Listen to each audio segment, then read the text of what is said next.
name's Andrew Serrano. I'm a personal trainer, and I also do some writing in the fitness industry. Okay, and where did you go to school? Where would you get certified?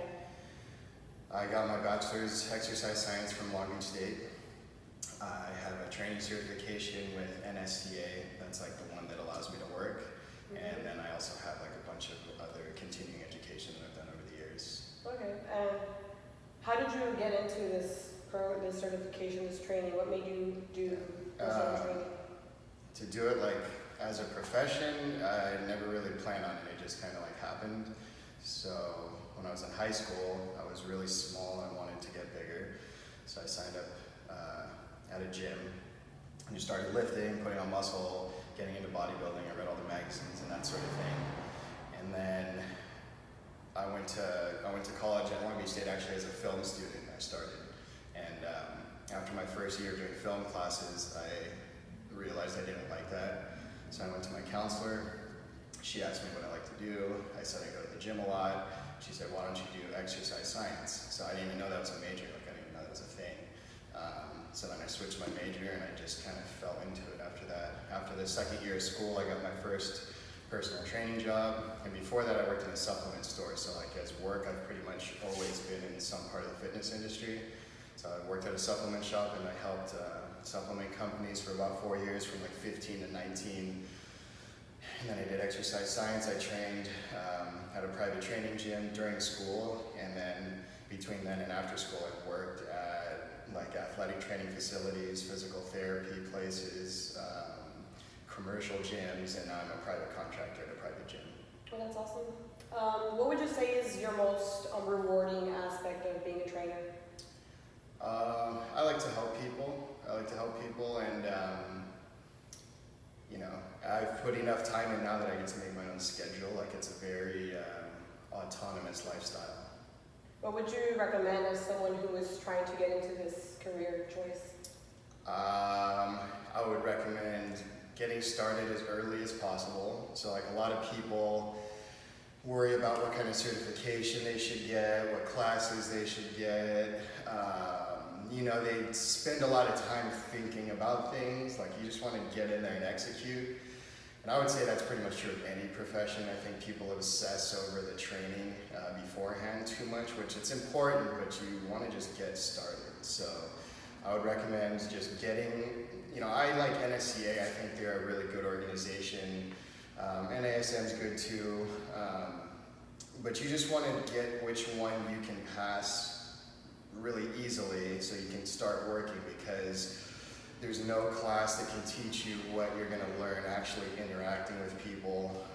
So you want to get on the training floor, get training people as soon as possible. And I would say you want to train yourself seriously too. Like you don't need to, you know, look like you work out necessarily. You don't need to be big or whatever, but you should find something, whether it be powerlifting, bodybuilding, running a half marathon, you know, whatever, some kind of athletic endeavor where you train for it and you have a starting point and you write a program and you progress through it and you achieve a tangible result. That way, you know, I've always felt for me, following programs and achieving things myself has taught me more about the nuances of exercise than any like book or class will. So like I said, the books and classes are definitely important, and I spend a good amount of what I make on continuing education, but there's no replacement for actually training people one-on-one and training yourself, because there's just so many intangibles on the training floor that you're not going to get out of a textbook.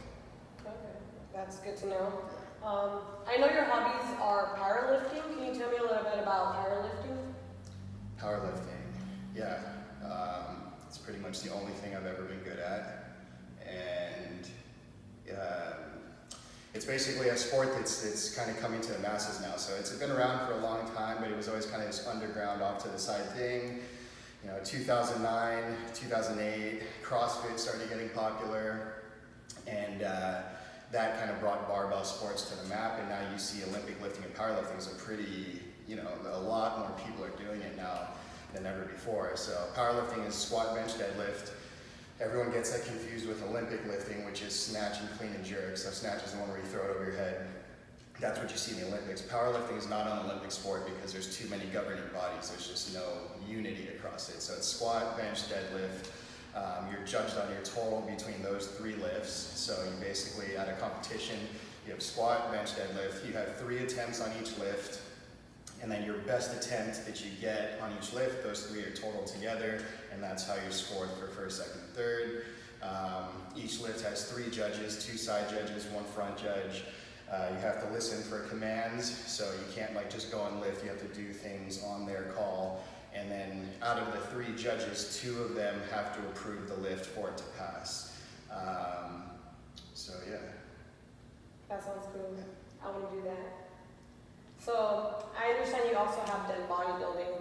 So bodybuilding and powerlifting, I know sometimes people are into using performance enhancing drugs. What is your opinion on that? Performance enhancing drugs? What do you mean? Like as far as like should they be allowed? Like what do they do? Like yeah, like should they be allowed? Is it considered cheating? Yeah, well, I mean, like you see, yeah, I think they should be allowed because you see stories like the Lance Armstrong story. You see all the UFC guys, all this stuff. I think there's always going to be people using them, and I think them being illegal prevents people from doing research with them. So it prevents us from doing research on it, so we don't fully know the effects. People are uneducated about them. They're basically getting their information to use them off the internet. And there's always going to be someone getting away with it. So in my opinion, it potentially makes the playing field more even if they're allowed. You know, and that's up to the athlete. I think that's more of a personal decision. I just don't think it should be regulated. And I will just say that they don't do what people think they do. They make you maybe 10 to 15% better, which is a significant thing, but a lot of people have this idea that, you know, you could be just anybody walking down the street, you take them and you're going to turn into Ronnie Coleman or something. It just doesn't work like that. So I think by allowing them, it would make it safer for the people that do want to use them, and it would potentially make the playing field more even. Yeah, I agree with that. So one last question. I know a lot of people always suffer with lower back injuries. Is there a stretch you would recommend for anyone? With pain, it's really hard to, you know, each case is very individual. There's a lot of different factors that go into each case of injury or pain. So it's really hard to make a blanket recommendation like that. Like it really does, even my friends that I know well, when they ask me something, I tell them, you know, I really need to see you in person to give you a legitimate response. But I would say what I typically approach with people with back issues is going to be hip mobility. So how mobile and well do their hips move? How big is the range of motion there? Core strength, so how well can they brace and activate their core muscles?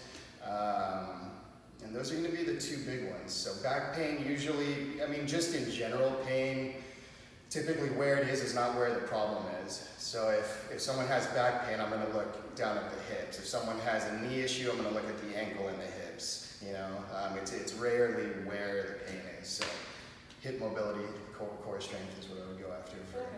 Can you show us your favorite stretch, maybe? The one that I find pretty universally works for people with back pain is called the couch stretch, and it looks like this. Basically a hip flexor stretch for the rectus femoris. Rectus femoris is a hip flexor that crosses both the knee and the hip. So I want to get the hip into extension and the knee into flexion. So I'm going to put my ankle on a bench. Get into this kind of half kneeling position. And then I want to use my lower core muscles to keep my pelvis neutral. I don't want to let the tension of this pull me back into an arch like this. So I'm trying to straighten my hip out, pull this up, and I'll feel a big stretch down through the front side here. I find a lot of new clients when they complain of back pain when they come in and we check that, it's really hard for them to do. Some people can't even get into that position. So like if you try that and you feel like your quad's gonna tear, like you can't get into that position, you just regress it to a kneeling like this. And now my knee's not as flexed. I use my butt to, again, tilt the pelvis under, go out, and it's just the same stretch, it's just not as deep. So you can do that and then eventually progress it to this. Okay. Well, thank you, Andrew. I appreciate all your advice and your help. And, hopefully that helps a lot of people here listening to this interview.